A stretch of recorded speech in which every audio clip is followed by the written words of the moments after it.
Our next speaker is Patrick Walsh. Patrick founded Greenlight Planet while an undergraduate at the University of Illinois at Urbana-Champaign. So first of all, let me just tell you what I do.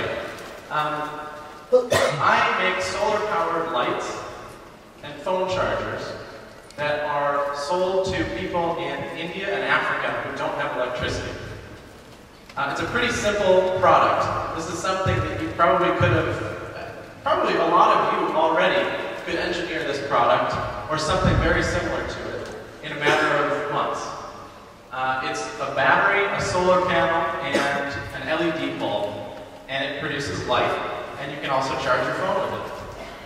And if we can go to the next slide, there are 1.6 billion people for whom a product that simple is an absolutely life-changing innovation that they've never heard of, and that allows them to study, to work at night, that allows them to breathe in their own homes without having smoke in their lungs, without getting cancer. It allows them to stop spending 10, 15, 20% of their monthly hard-earned income on kerosene fuel, because that's what 1.6 billion people today are using to light their homes. They don't have electricity, so they burn a kerosene lamp just like that. And that's something that I had not even thought about when I arrived at the University of Illinois. I didn't care about it because I didn't even know about it. And I learned a lot here, but the experiences that I had through some of the organizations that I participated in were what led me to that, and that's what I'm going to talk about. So, you know, just to put that in perspective, 4 times the population of the United States does not have electricity and needs help like that. And the most interesting thing to me is that as an engineer, especially as a new engineer, you may not be able to design the next iPhone. You know, even after you graduate, to design the next iPhone, you might have to work in a team of 1,000 people. And you might not even make that great of a phone. And people might use it for 6 months. But the product that I designed senior year of college is so simple, but so applicable, we were still selling it until a year and a half ago. The very same product. So there's a huge amount of difference that you can make in the world today, or tomorrow, or your sophomore year, junior year, senior year. There are products that you can design. There's software that you can design. There are chemicals that you can engineer. Well, I don't know about that. There's probably some chemicals you can engineer. Not everything has to be 4 gigahertz, super complicated stuff, and it can have a huge impact on the world. So how did I get to this point? How did I end up doing what I'm doing today? That brings me to my first idea, which is that you may all have an idea today of what you think you're going to end up doing. My idea, when I came in the doors of the University of Illinois, I was gung-ho about doing basic science. I wanted to be a physics researcher. And I had, you know, big metaphysical questions about, you know, what is the meaning of life, and what is existence, and, you know, what is consciousness. And I wanted to address those questions by doing physics research. I had absolutely no interest in engineering. In fact, the only reason I was in engineering was because there's this degree called engineering physics, which is in the engineering college. But I wanted to be a physicist. So, how did I end up doing this? Well, I signed up, not really on my own decision. I signed up for a 1-hour survey course called International Perspectives in Engineering, or something to that effect. And it was during the orientation, I think when I started in school, it was a couple of weeks before school, but in any case, at orientation, I needed 1 more hour of class.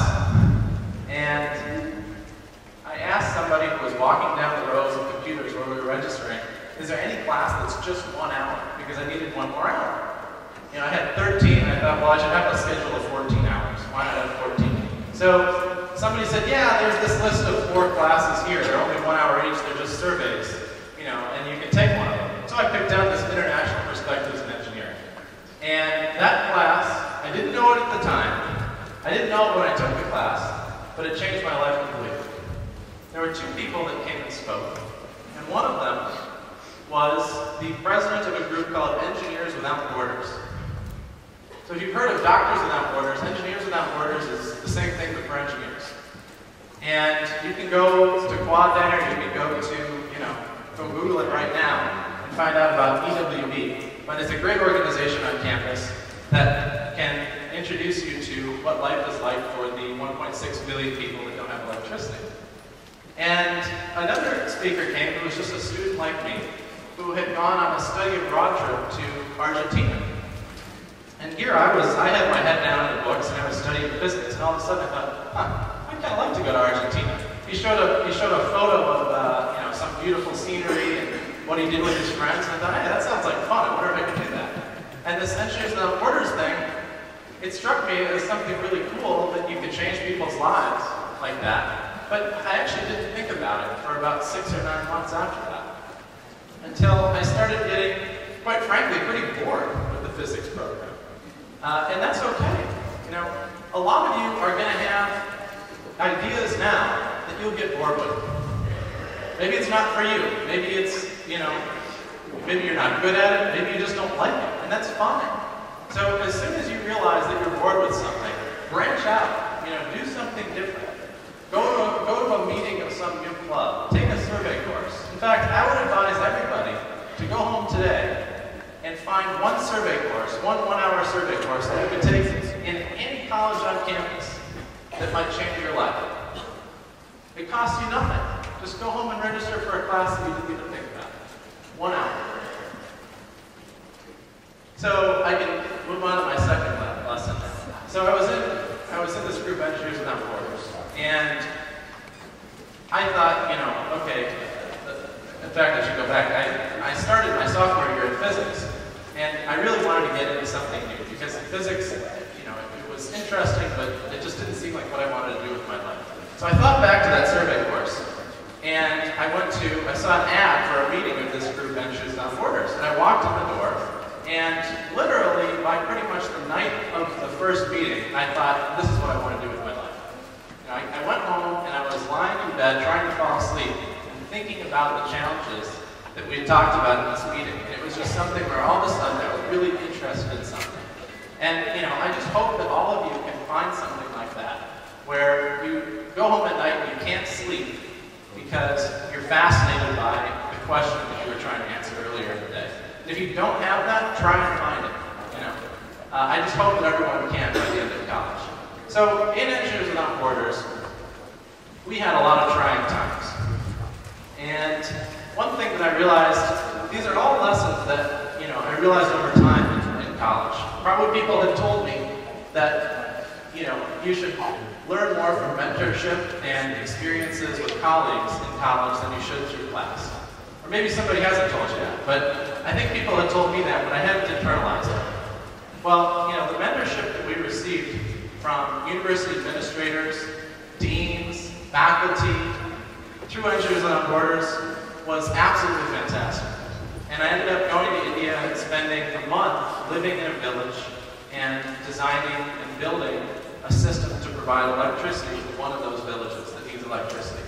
So, go out and find those mentors. It's not going to be easy, and it's not just about asking, hey, can you be my mentor? What can you do for me? It's also about trying to figure out yourself, hey, what can I do for this mentor? If you've got a faculty member who's doing research, what can you do for them for free that might help? Even if it's just turning a bolt on one of their experiments, or trying to find a paper that they're looking for, whatever. Try and figure out what you can do for them, because you're going to benefit more from working together than from anything that they can tell you. And I can go to my third point. I wish I had half an hour to talk to you all, but unfortunately, I'm already over my time, so. I just want to reiterate the point that right now, while you are in college, is absolutely the right time to try something that you think you have absolutely no chance of success at. It's the perfect time to try something that you might just fail at. And even through failure, you're going to learn more than you would by not trying. So that's my main takeaway for today, is just go out and try something, and I hope that you all find something through that trial and error process that you love. Good luck.